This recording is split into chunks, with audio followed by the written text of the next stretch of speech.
Kapag may tanong, May sagot! join ka na sa Tanungan ng Bayan. Tanungan 69. Weeknights mula 6 to 9. What do you want to know? What do you want to learn? Kahit na ano, sa ilalim ng puting ilaw. Kahit tungkol saan, sa ilalim ng buwan. Sasagutin yan ng mga idol mo. Tanungan 69. 6 to 9 p.m. Sa 99.5 IFM. Ang idol mong FM. Joey C! Gina V!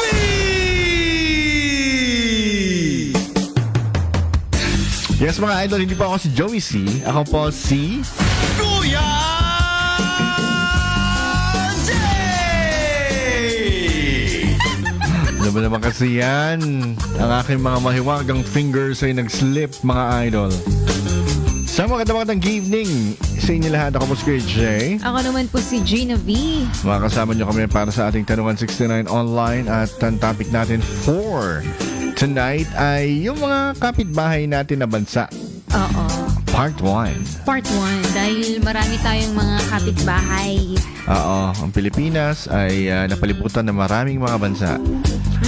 Naisip namin to dahil kanina kasi katas tayo mag-recording ng parody song ni Gina. Napakinggan nyo ha? Pagkatas tayo mag-recording meron kaming kumain kami ng dinner dyan sa may bypass road na mukhang nade-develop na yata, dumarami na yata mga kantina ng diyaan. Ang dami. Tapos masarap. Yes, at isa sa mga kinainan namin kanina is yung Thailand, no? Sana naman lang, sponsoran nyo si Kuya Jay, ha? Tapos usap kayo ni Gina V sa Sabon. sa sabon, ha? So, ayun, at tok-tok, yung shout out sa mga tao na nandyan. Kung kami yung dalawa kanina, so may mga nakakilala pa kay Gina pa kanina, no? Sino yung mga yun? Yung mga kasama namin sa Dr. G Production. Okay. Yung mga may mga artista dati. Kasama namin sa production. Okay.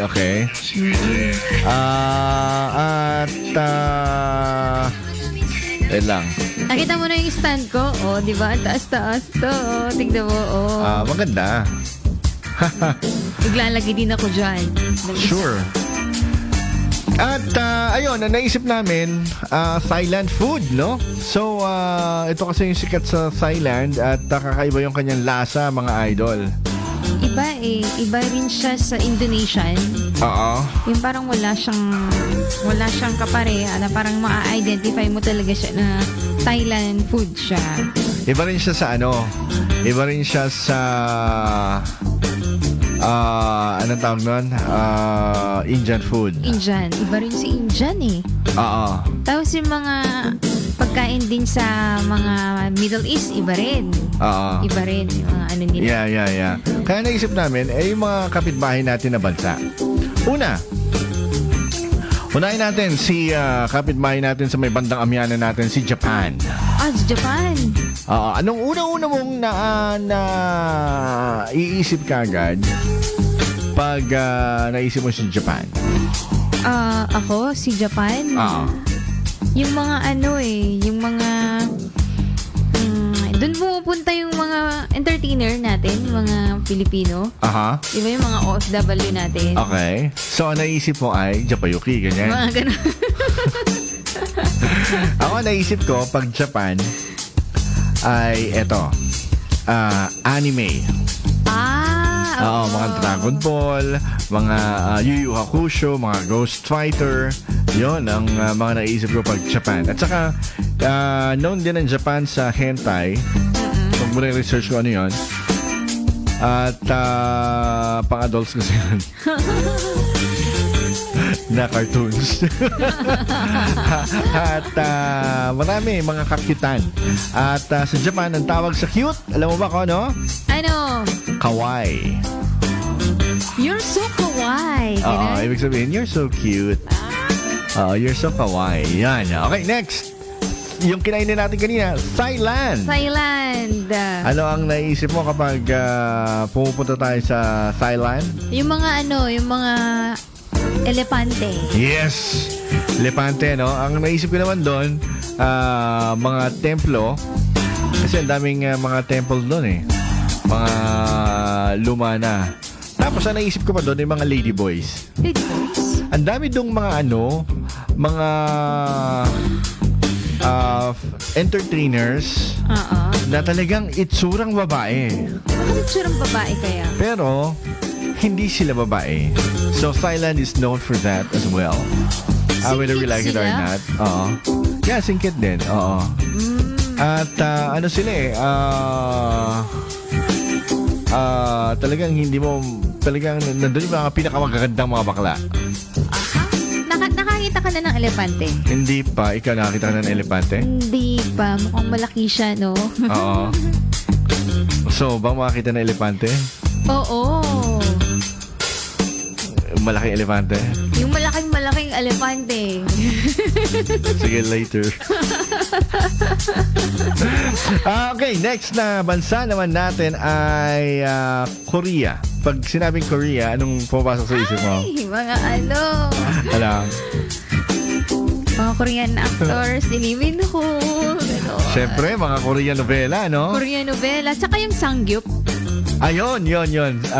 Korea is known also for Samgyeopsal.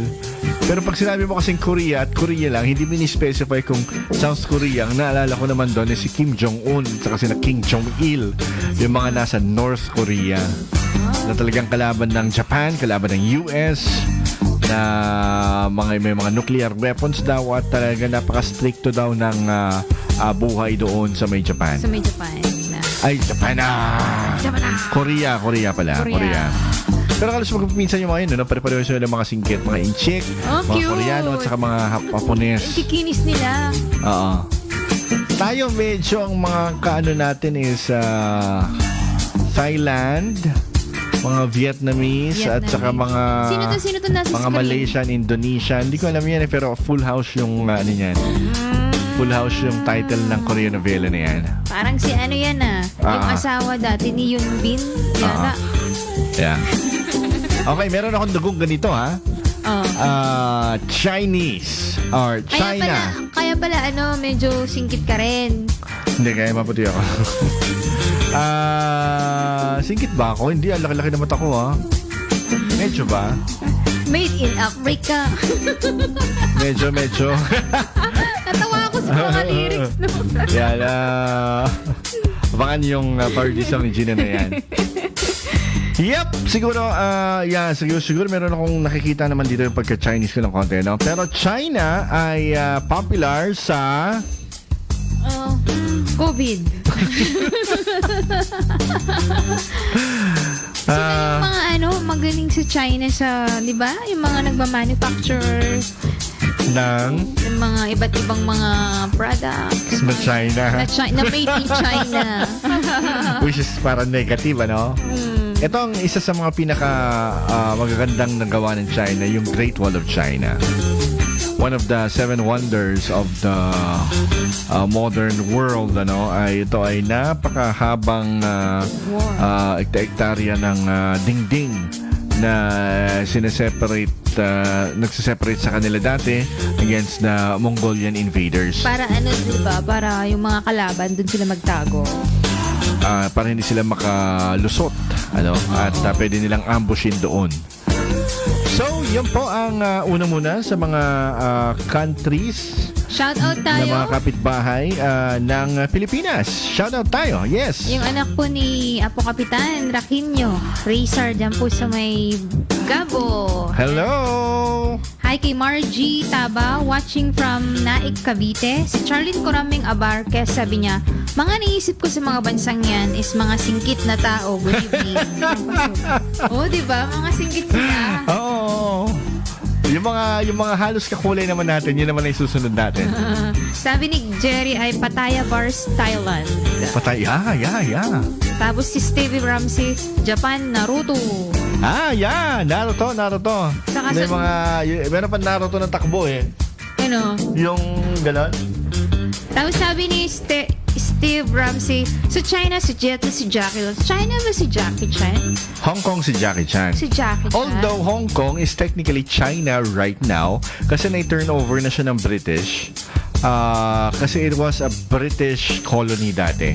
It was a British territory. Pero there was this parang agreement sa kanila noon and i-turn over na nila